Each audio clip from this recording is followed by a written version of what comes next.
Charlie McAvoy is officially done for the year, and so is Mark Kastelic. Patrick Brown has been sent to Providence, and Riley Duran gets the call up. I promise it won't be a long video, but wanted to keep you updated. So buckle up, Bruins fans. I'm here to give you the latest info on your beloved Boston Bruins. If you've been liking my Bruins content, please leave me a like and subscribe. If you've already done so, thank you, and let's get into it. It has been a topic of conversation in my comments anytime I mention the name Charlie McAvoy.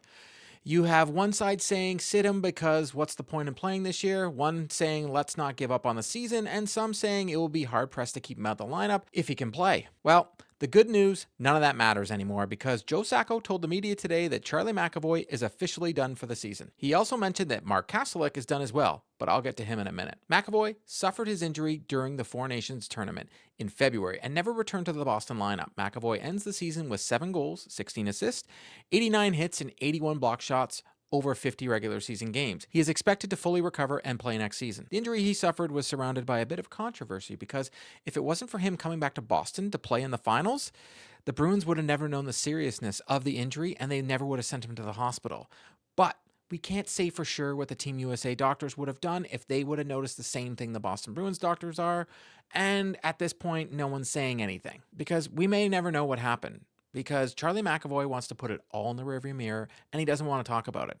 In an interview, he said it's up to the Bruins if they want to say anything. So maybe at the end of the season, a reporter will ask Don Sweeney and he might want to share it. But at this point, I don't think we're ever going to really know what happened and who's mad at who. But I'm sure the Bruins aren't happy with the Team USA doctor. But that's just my opinion. Whatever happened, happened. And we finally get to close the book on McAvoy returning this season and look towards next season. McAvoy will continue to skate with the Bruins and be around his teammates, which I'm sure helps him stay in the game and he can share possible words of wisdom to the young players that are in the lineup. With everything that has happened this season, it's most likely for the best. Sacco said he wouldn't be medically cleared in time to play, which tells me the injury was a lot more serious than we first thought. If I was the GM of the team, I wouldn't want him back in the lineup either, playing in games that really can't help the team, and possibly if he suffered another injury would just make it worse for next year. And honestly, let's be truthful here, it would hurt their draft chances if, say, McAvoy hops in the lineup or Kastelic hops in the lineup and this team goes on a heater. As much as you don't want to lose games, technically we don't want to win games right now. Not lost on me, though, is the news that Mark Kastelic will not return to the lineup this season either, but he's skating with the club as well.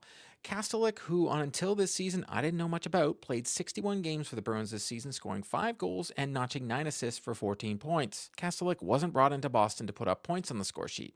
He was brought in to be a checking center that is not afraid to drop the mitts. I think he's lived up to that billing, and the goals he scored earlier on the season were just a bonus. As much as I didn't like the Allmark trade, I like the game Kastelic brings and looking forward to seeing him play next season. With only 3 games left in the regular season, I think it's best that both players don't play at this point, considering both have had some injury issues this season, and the rest will just do them well. In other news, the Boston Bruins have recalled Riley Duran and sent Patrick Brown down to Providence. I know many will say Brown plays the right way, but I haven't been a fan of his game at all, and I've been puzzled by his playing time. In 15 games with the Boston Bruins this season, he has 1 assist and an average ice time of 10 minutes and 34 seconds. I realize he's a bottom 6 player, but given he's a UFA at the end of the season and most likely not coming back, I didn't understand why other players from Providence weren't giving a chance over him. Sweeney said earlier in the season that any guy that was a UFA that he hadn't signed before the trade deadline most likely wasn't returning. Brown rarely lasts more than 2 years in any organization, and I wish him luck down in Providence. Riley Duran could potentially see his first regular season game against Chicago tonight. In 58 games this season in Providence, Duran has 12 goals and 4 assists for 16 points.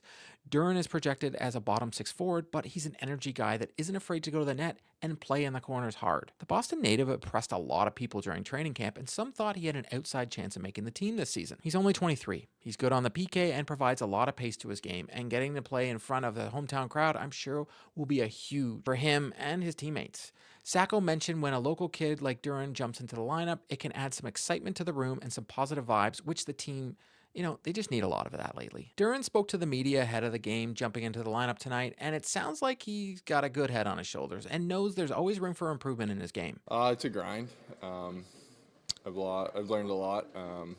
Definitely missing some parts of my game that the Providence coaches down there stayed on me and ended up working out. And been playing good the past couple weeks. What parts of those games? Just playing more physical, using my speed. I mean, I can skate, but sometimes don't use it. in the right ways all the time. So just using the speed, playing physical, winning puck battles goes a long way. I'm hoping nothing but the best for Duran tonight, and since there's a ton of family there tonight, I hope he gets a goal or at least his first point in the NHL tonight. Only a short video today, but as always, I welcome any conversation around hockey or the Boston Bruins in the comments down below. That's a wrap on today's video. To stay up to date on all the news surrounding the Boston Bruins, please subscribe and drop me a like. If news breaks surrounding the Boston Bruins, be sure to check out the channel. If you've already subscribed to the channel, thank you, and I'll see you next time.